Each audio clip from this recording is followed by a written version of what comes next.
Quand on est en processus de perte de poids, souvent on va focuser sur notre objectif, sur le chiffre miracle qu'on s'est donné. Donc à chaque fois qu'on va embarquer sur la balance, sur le pèse-personne, on va essayer de se rapprocher de notre objectif. La réalité est que quand tu focuses toutes tes énergies sur un chiffre, ben souvent tu vas être déçu. On oublie que notre poids va fluctuer. Donc, le chiffre sur la balance va fluctuer selon plein de raisons. Ça peut être selon ce que tu as mangé. Est-ce que tu as mangé très salé? Ça peut être, est-ce que c'est ce temps-là du mois? Ça peut être les mouvements intestinaux, c'est ce que je veux dire, ton entraînement. Il y a plein de facteurs qui vont faire en sorte que ton poids va fluctuer.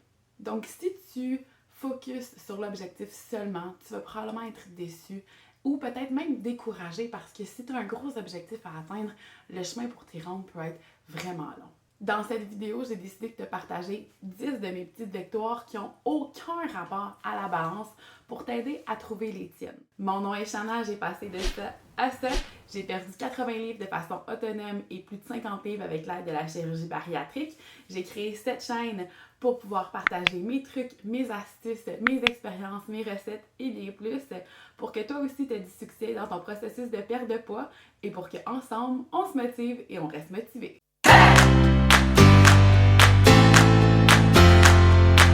La première victoire que j'aimerais partager avec toi, qui est une de mes préférées, c'est évidemment les vêtements.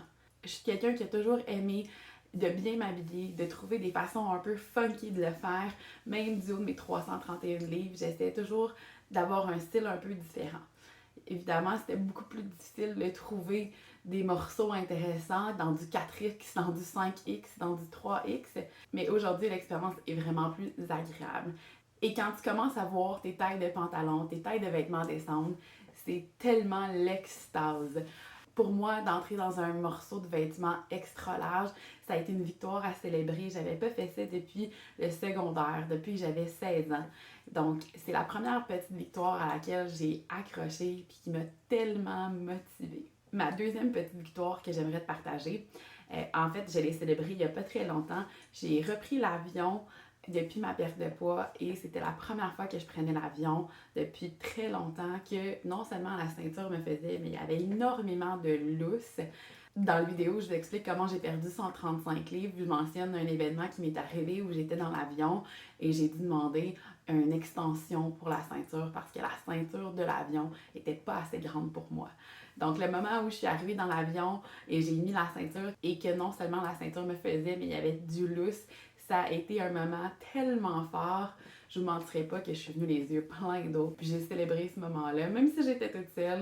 Ça a été une super belle étape dans mon processus de perte de poids. Une autre petite victoire que j'apprécie à chaque fois que ça arrive, depuis que les restaurants ont réouvert avec la pandémie, c'est qu'avant, quand on entrait dans un restaurant, je devais m'assurer, ou du moins j'essayais d'être la première au restaurant pour trouver la table.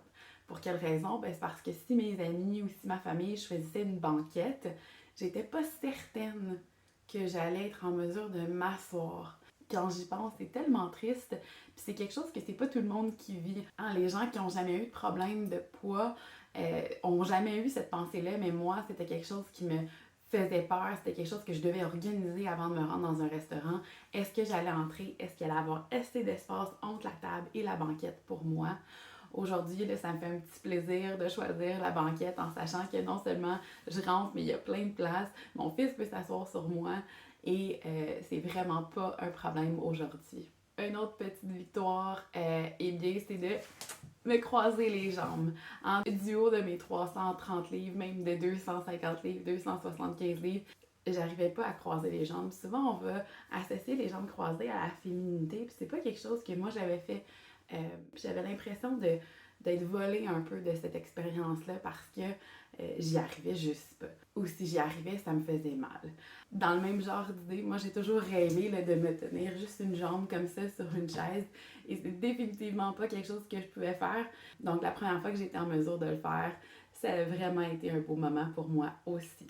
Une autre petite victoire que j'aurais jamais cru être en mesure de dire, c'est que je cours 5 km juste pour m'amuser. Avant, j'étais même pas en mesure de marcher jusqu'au bout de ma rue pour aller chercher mon courrier. Maintenant, je me lève le matin puis je vais courir 5 km et je me sens bien. Je suis pas à court de souffle, je pourrais en courir plus, je me sens bien. c'est vraiment une grosse différence dans ma vie. J'ai pas commencé à courir un 5 km du premier coup. Ça m'a pris des mois. J'ai commencé à marcher, à faire de la marche à l'intervalle et de suivre un programme de course qui m'a amené à courir 5 km, qui m'amène à courir 10 km maintenant. C'est mon prochain objectif avec ça. Mais je me souviens de mon premier 5 km. Je me suis mis à pleurer. Ben oui, j'étais une broyarde. Je me suis mis à pleurer parce que je pouvais pas croire que j'étais arrivée à courir 5 km quand avant je m'essoufflais à monter les escaliers de ma maison. Une autre petite victoire agréable, c'est que je me file, j'aime ça. Quand mon regard se croise dans un miroir, je fais « Ah, c'est qui ça? » Je suis encore surprise de voir ma réflexion. Surtout quand je vais dans les grands magasins puis qu'il y a des grosses vitrines ou qu'il y a des gros miroirs et que je jette un œil à ma réflexion, souvent je me surprends à dire « Ah, c'est qui ça? » avant de réaliser que c'est ma propre réflexion. Ça m'arrive encore souvent de prendre des photos parce que ça m'impressionne vraiment, puis ça continue à me motiver de voir qu'après une perte de 135 livres, j'arrive toujours à modifier mon corps, j'ai encore du poids à perdre, mais avec l'exercice physique que je fais, avec la nourriture que je mange, je vois le changement dans mon corps à ces moments-là. C'est vraiment une belle petite victoire. Une autre chose que j'adore faire maintenant et que je détestais avant, c'est aller magasiner avec des copines. Je me souviens même au secondaire, j'arrivais pas à aller avec mes copines magasiner. En fait, ça m'est jamais vraiment arrivé parce que je devais tout le temps aller dans des magasins de taille plus. Donc, j'ai jamais eu cette expérience-là très film d'aller avec des amis puis essayer des vêtements dans une salle d'essayage. Puis cette année, du haut de mes 30 ans, ça a été la première fois que j'ai pu le faire. Puis pas juste aller magasiner, mais échanger des vêtements avec des copines aussi, avec ma mère, avec ma nièce. J'ai jamais fait ça avant parce que je pouvais simplement pas le faire, parce que leurs vêtements me faisaient pas, puis mes vêtements étaient beaucoup trop grands pour elles. Alors c'est vraiment quelque chose que j'aime faire maintenant. Évidemment, avec une perte de poids comme ça, il y a plus de confiance en soi, plus de confiance pour essayer des nouvelles choses. Et ça, c'est une victoire que je savoure à tous les jours. J'ai toujours été quelqu'un qui avait le goût pour l'aventure, mais je m'arrêtais parce que je savais pas si je pouvais entrer dans un kayak ou je savais pas si je pouvais arriver à faire la randonnée. Mais depuis que j'ai perdu mon premier 80 livres, je me fais une règle d'essayer des nouvelles choses. Ça m'a permis de me découvrir des nouvelles passions, d'essayer des sports que j'avais jamais fait avant et de me donner un nouveau goût au sport, à l'activité physique. Mais obèse, mes mouvements étaient limités.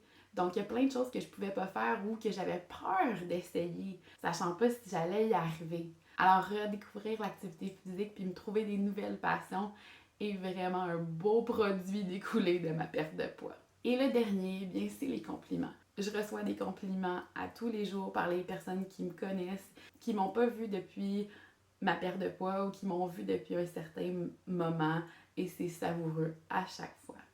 Je vous mentirais pas aussi que le regard des autres a changé. On m'ouvre plus souvent la porte au magasin, on me laisse passer en avant des files. C'est des choses que j'avais jamais vécues avant puis qui se prennent bien. Bref, ce que j'ai appris d'une perte de poids de 135 livres puis que j'essaie d'implémenter dans ma vie à tous les jours, c'est que le bonheur est dans le voyage et non dans la destination. Alors, de se créer des petites victoires, c'est beaucoup plus motivant que de monter sur le base personne à tous les jours. Tu peux le faire, monte à toutes les semaines, monte à tous les jours, monte à tous les mois, comme tu le veux, mais essaie de créer des petites victoires comme ça parce que tu vas savourer ton cheminement au lieu d'être déçu. Je serais curieuse de connaître tes petites victoires ou tes objectifs de petites victoires, donc écris-les en commentaire. Si tu as aimé la vidéo d'aujourd'hui et que tu veux plus de trucs, d'astuces, de conseils et que tu crois que mon expérience peut t'aider dans ton cheminement de perte de poids, n'oublie pas de t'abonner à la chaîne.